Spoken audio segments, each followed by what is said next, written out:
What's up, everyone? Welcome back to the channel. Today we're going to be going over the close range meta for Season 5. Obviously, in my video yesterday, I covered the StaticHV, which is the new SMG for Season 5, and it is really, really good, but there are some other weapons that I think do sneak into the meta.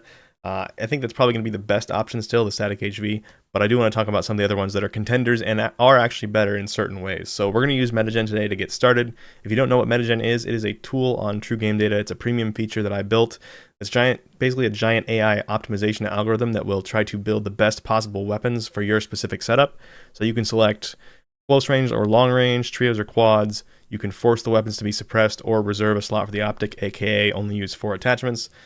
You can make lasers be visible or not visible, and then you can do custom stat weightings too. So if you run the default settings and you think that the builds that are coming out don't have enough bullet velocity for long range or something like that, then you can come down here and you can say, okay, I think bullet velocity is more important than what the default system is saying, and then you can run the same MetaGen run, and it will weight bullet velocity higher and shift the attachments that help with bullet velocity to be more important and score them higher and kind of adjust the whole output for the whole system. So that's the power of the tool, is you can kind of customize your runs and have it set up so it builds guns that you really like to use for you specifically. That's the whole idea of True Game Data, is find your meta, not what I tell you is the best, not what somebody else tells you is the best.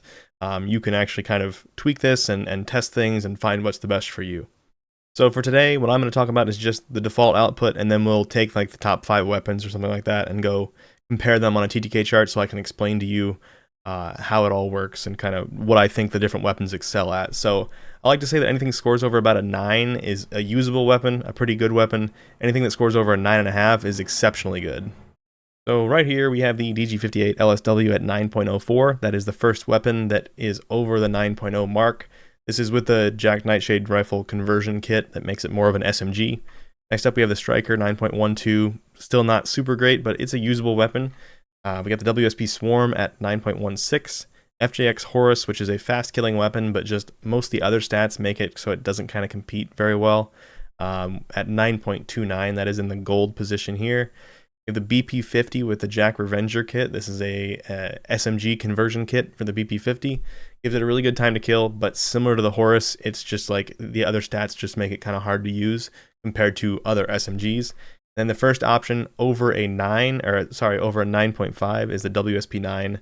This has been excellent for a very, very long time. I think really the only thing that holds it back is the fact that it has that open bolt delay and it shoots a little bit slower. So the fire rate's lower, so if you miss any shots, as you get back on the target, you're going to have a slightly worse time to kill because it isn't going to be shooting bullets the whole time as fast as possible. There's more of a delay, so the damage gets back on the target faster when you have a higher fire rate. That's kind of what holds back the WSP9 a little bit.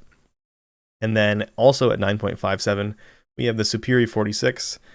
This has been the meta for, I think, one season. I think it came out Season 4. Still an excellent weapon, and we're going to cover the differences between specifically these top 3. The Superi WSP9 and the StaticHV, which MetaGen agrees with me, thinks it's the meta. It has a perfect score of 10, and it's really cool to me when I look at the data myself and kind of came to the conclusion that StaticHV was the best, and then came to the conclusion that the STG44 was the best, and then I ran MetaGen, and they both came out first place on long range and close range. So it's really cool when that works out that way. So I do think the StaticHV is the best, but I think the Superi and WSP both compete in different ways, so we're going to talk about that today. So I'm just going to take the top 3 from this list into the comparison tool. So we're going to take the WSP9, the Superi, and the StaticHV, and then we will go over to the comparison tool and actually look at these weapons. So let's go to the TTK chart first of all and look at that. So red is the WSP9, orange is the Superi 46, and then the blue is the StaticHV. So they all are pretty similar. I'm going to change this to be closer. So we'll make the X end about 40 meters, just so we can get a little better zoom in on the chart here and the effective range of SMGs. So on chest, 300 health is what we're set up for right now. You can see that Superi 46 is actually the fastest time to kill of these 3 at 630 milliseconds. Now, it's not the fastest SMG. I think the BP50 with the conversion kit and the FJX Horus are a little bit faster. But as I said, they kind of just don't compete. Like, they're either really slow movement or really slow ADS. And then sometimes they just have short damage ranges as well. So I really don't think those are going to be too competitive with some of these options here. You can see the WSP9 is the red here, so I'll toggle that a little bit so you can see it. It basically matches the StaticHV's time to kill in the first range when you include open bolt delay. And this is chest, remember, we're going to talk more in detail and why the StaticHV I do think is the best, despite the fact that on chest TTK it doesn't look like it's the best. So WSP9 is 654, StaticHV is 657 in the first damage range. Damage ranges are all pretty close. The WSP9 has a little bit more damage range out to 15.5 with these MetaGen builds. Obviously, you can build them for damage range. If you watched my video yesterday, you'll see the StaticHV build that I think is just crazy good. I'll also put that in this video. But if I swap this over to combination TTK, you're going to see that this changes dramatically. All of a sudden, the StaticHV becomes the fastest at 584 milliseconds. Now, why that is, we're going to go look at the STK tool, which is another premium feature. This is what it is right here. I got to swap the gun to be the StaticHV. I come back down to this. You can see that what this tells us is essentially it's trying to calculate how your TTK can change if you hit a different shot location than you have selected. So right now, got it on chest, 300 health. So it's calculated based on chest. So what this is saying is if I get 8 chest shots, so the number on the left is the number of the base shot location that you select, and the number on the right is the number of shots on the location over here to the right. So this is headshots. So I have 8 chest shots and 1 headshot will reduce the TTK down to 584 milliseconds. And that's why when I changed the chart from chest to combination, the TTK went down to 584 for the StaticHV because of this. It only takes 1 headshot, and it's the same for neck, chest, stomach, upper arm, lower arm. So it has that really big upper body hitbox, which we really like. So if you get anywhere on you hit any shots on this chest area, which is huge, and then 1 singular headshot, you're going to get reduced down to that 584 milliseconds, which is just a really crazy fast TTK. And that will happen a lot of the time. Like just in a hectic gunfight, you're going to get a headshot a lot of the time. Quickly looking at the same thing for the other 2 weapons in this comparison. So this is the STK tool again, set up to chest, 300 health. This is the WSP9. So if you hit 3 headshots, you get a TTK reduction down to 500 milliseconds.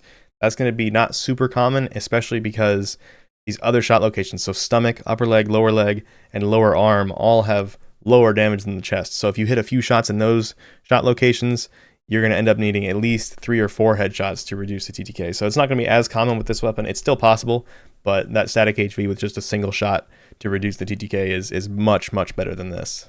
Looking at the same thing for the Superi 46, you can see it's pretty similar to the WSP9. It takes 2 headshots off of the chest to reduce the TTK down to 540 milliseconds. But again, stomach, upper leg, and lower arm all are lower damage values. So if you mix some of those in there, it's going to take even more than 2 headshots to reduce the time to kill. So it's not going to be super common for the WSP or the Superi 46 to actually reduce that time to kill. I've talked about this in previous close range meta videos, but I want to reiterate again. The WSP9 is the only SMG that I'm aware of that has an open bolt delay. So basically what open bolt delay is it just, there's a slight delay between when you pull the trigger and when the bullet actually fires. So you should include that in situations where, you know, the enemy and you see each other at the exact same time, you both pull the trigger at the same time, then that open bolt delay has to be included in the time to kill because it just simply would be because the bullets don't fire for a little bit.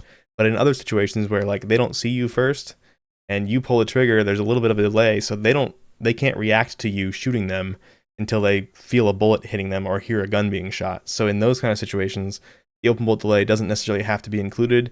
Obviously, the time to kill from when you pull the trigger to when they would die would be the same, but they wouldn't be able to react to you until they know they're being shot. So it's like, in those cases, it might not matter, or in like a chaotic team fight when you're shooting between targets and things like that, the open bolt delay won't always matter that much. So if I turn that off, you can see that the WSP9 actually gets pretty close to the StaticHV, and this is including that StaticHV with the reduction in TTK from a singular headshot. So this doesn't even include a reduction in TTK for the WSP9, so you're going to pretty much always get this TTK of 600 milliseconds with the WSP, whereas the StaticHV at 584, you're not always going to get that because you're not always going to get a headshot. Now, you will a lot of the time, but I just think the WSP9 has been slept on for a long time.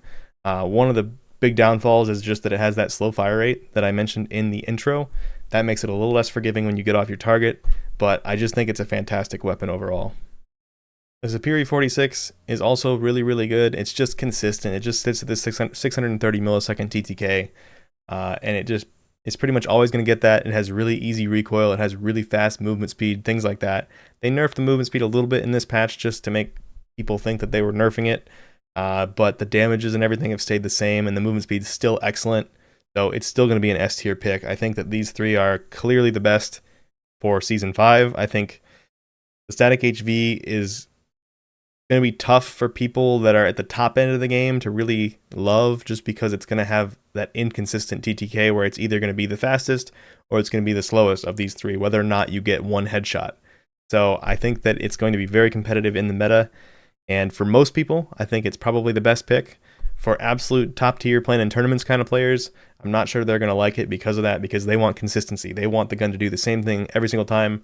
They want to know that it's going to be 630 milliseconds. Like the Superi is 630 milliseconds every time, and it doesn't have an open bolt delay. So in all scenarios, the Superi is just going to be exactly what they know is going to happen. It has easy recoil, great mobility, great movement. So I think all three of these weapons are top tier choices. It's just, how you like to play is what's going to determine which one of these you like. One weapon that I always forget to include in these close range comparisons is the MCW with the conversion kit. That's because MetaGen doesn't like it, and I'm working on fixing that right now. Actually, there's some differences in the attachment stats when you have the conversion kit on versus when you don't, and MetaGen doesn't know that right now, so it's just using the MCW default attachments rather than the conversion kit attachments, so it just can't get the stats to where they need to be. But MCW is in green here. I added the TTK chart. You can see that it matches the WSP9 when I don't include open bolt delay. Now, if I do include open bolt delay, then the MCW is going to be quite a bit faster, all the way down at 600 milliseconds. So I think this is a highly competitive option as well. If we look at the STK calculator here for the MCW, it takes 3 headshots to reduce the TTK and 3 upper leg, lower leg to increase the TTK off of that chest. So you're going to pretty much always get this 600 millisecond TTK. There will be cases where you could reduce it with some headshots or increase it to 675 with some leg shots, but that's not going to be super common, because in most situations you're going to hit mostly stomach and chest and then some leg. So it would be kind of it's not super common to get that worst TTK. So it's going to get 600 milliseconds all the time, which is pretty close to the StaticHVs, including a headshot 584. So I think this is a highly competitive option, and with the build I'll give you in this video, it is going to have SMG-like stats. Unfortunately, you're going to have to use the iron sights, which are not very good, but it's going to have comparable stats to these other SMGs, pretty close at least. And then it's also going to have a little more damage range and a very consistent 600 millisecond TTK. I added the Lachmann Shroud on here because I think it's also a reasonably good option. Now, the reason I didn't include it in the main segment is just because I've tried to make this work stats-wise, and it has an awesome TTK. So it matches that 600 millisecond chest TTK of the MCW, which is really fast. It's the second fastest behind the StaticHV, but that's only when the StaticHV gets a headshot. So the reason I didn't include it is because there's just no way to build it to make it competitive with these other weapons in terms of ADS time and sprint to fire time. It just ends up being much slower than them in all other SMG ways, including movement. So it's like, yeah, the TTK is great, but we have other options like the MCW and the StaticHV that have comparable TTK and end up having much better stats. So it's just not great. I want it to be great. It would be great to have an MP5 meta, but the Lachmann Shroud with conversion kit just, in my opinion, is not super competitive still. All right, let's get into some recommended builds for these guns. We're going to start with the MCW. This has been my build for it basically since it became a semi-meta option like 4 seasons ago. They've never changed it. It's still exactly the same. So we're going to throw on the Kimura Silent Shot Integral Suppressor. So this makes us be suppressed. It hurts your range and bullet velocity, but because this is an AR, it starts at like 20 meters. So even with minus 20%, it ends up having more damage range than pretty much all these other options. So we're going to put that on there despite that penalty. Underbarrel, we are going to use the DR6 hand stop. Hurts your min hip fire area and tack spread, but it helps with movement speed, ADS time, sprint to fire time, just makes it much more of an SMG. Rear grip, we're going to throw on the RB Rapid Strike grip. This hurts your recoil, but helps your ADS and sprint to fire by a ton. So really helpful there.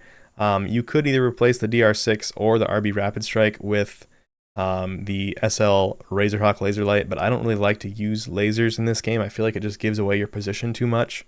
So that's an option. It will make it so your recoil is better, but makes you visible. So I tend to go with this this RB Rapid Strike grip. Just really makes it more like an SMG, and then 40 round mag will be your last attachment. All right, taking that build into the firing range, it has pretty decent ADS, pretty good movement. I mean, this is good ADS movement speed. I mean, it feels like an SMG.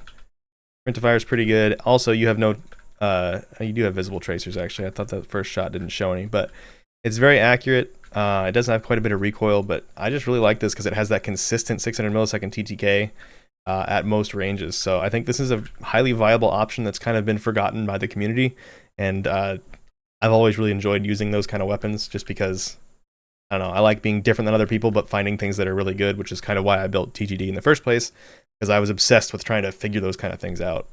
All right, now for the WSP9 build. So we are going to do this a little bit differently than my other builds in the past. That's because we have this new quartermaster suppressor, so I'm going to search that quartermaster suppressor, add that in there. Basically, that gives you huge recoil benefits. Now, it does hurt your ADS and your sprint to fire by a decent amount, but just the recoil benefits are massive, so we're going to go with that. And then we are going to put the Hiss short light barrel on there. This is going to help with our ADS time, basically undo what we just did with the suppressor. Hurts our recoil a little bit, but because of that suppressor, it's going to be still way better than the default weapon. Throw that on there. Underbarrel, we could use the new paracord grip, which does awesome things for SMGs, sprint to fire time, movement speed, things like that. But the DR6 hand stop helps with ADS time by 8%, which we really need for this SMG. It just has pretty bad ADS time, so we're going to use the DR6 hand stop instead. Magazine, because the ADS time is already not great, like I said, this gun shoots really slowly, so 40 rounds actually goes really far. 40 rounds I think is plenty, even for quads. And the difference between the two, 40 versus 50, is like another 5% penalty to your ADS time, as well as other penalties. So I just like to use the 40 round mag for the WSP. That leaves us one attachment. Now I usually use an optic because I don't think these irons are very good. So yeah, you just pick your favorite optic here. I'll just throw on the, let's see, where is it? Throw on the Mark III reflector. I tend to like that one a lot for this gun. So let's jump into the firing range and see how this feels. All right, I've got it built out in the firing range. Jump in here, check it out. ADS time is not amazing, like I said, but the rest of the stats are very, very good. Has awesome time to kill, awesome recoil, no problem just hitting even the last target out there pretty consistently and pretty reliably. So I think this is a competitive weapon that's slept on, but again, it's mostly because people don't really love those inconsistent weapons, and because of the open bolt delay and the slower ADS time, I think that's why this one tends to not be quite as popular. But I do think it's highly competitive, and I absolutely love using the WSP when I play on controller. The slower fire rate doesn't bother me very much when I'm on controller. All right, on to the Superi 46. This is going to be the general build. You can build this for tac stance, hip fire, anything. It's a pretty good gun all around. I do think the StaticHV has taken over for tac stance builds, being a little bit better there, so we'll skip that one here, but we're going to start with the rear grip. The Phantom grip does minus 9% ADS and minus 20% sprint to fire, so we're going to add that for sure. Only hurts your flinch, which is not that big of a deal for an SMG. 40 round mag. The barrel, I like to use the Bore 99 short barrel or the Zulu OP3 light barrel. They're both very good. The Bore 99 is just a more general SMG barrel, but it does hurt your range and recoil a little bit, and the Zulu OP3 does not, so I'm going to go with that. It also gives you 14% ADS movement speed, which is awesome. So just a nice attachment there for your like mobility while you're in gunfights. I like to put on either the DR6 hand stop underbarrel, or there's some pretty good stocks as well. The Rescue 9 stock is excellent, helps you recoil quite a bit, helps your movement speed, tac sprint speed, and sprint speed by a good amount. So it's kind of a toss-up between those in my opinion. I'm going to go with the DR6 hand stop, which just has a little bit more movement speed spread across the board, as well as ADS time and sprint to fire time. It just doesn't help your recoil at all, but with the addition of the quartermaster suppressor, so we're going to add the quartermaster suppressor. That's the same suppressor we've been using, has crazy good benefits to recoil. I don't think we need that recoil help from the stock. I think we can swap over to the DR6 hand stop with this now, and this should be an awesome build for the Superi 46. All right, I've got that build in here in the game, so let's go into the firing range. And you'll see that it has very, very easy to control recoil, very consistent, really good ADS movement speed, it has good irons as well, so you don't have any trouble seeing the target. Still an absolutely top tier choice for an SMG. All right, on to the StaticHV. This is gonna be a little different build than most people, I think. But I found it to be really, really good. So we're going to start with the Garrote 8 long barrel. This does a huge benefit to your range, bullet velocity. It hurts a lot of your movement speeds and things by about 5%, but that's not that big of a deal with a weapon that's already very quick. So we're going to go with that. And I like to also put on the quartermaster suppressor just because it gets you suppressed and gives you awesome benefits of you know, the recoil help is just crazy on that attachment. And I think we can get away with it on this one because our other attachments can bring the stats back down into a place that is pretty good. We're going to go with the Superi 34 light stock. This helps counteract the negatives of the barrel and the muzzle that we've selected and gets us back to really fast movement speed. And then we're going to use the standard DR6 hand stop like we do on a lot of these builds. Hurts your hipfire and tack spread, but helps every other ADS, every other SMG stat pretty much on here. So it's really going to be a big help.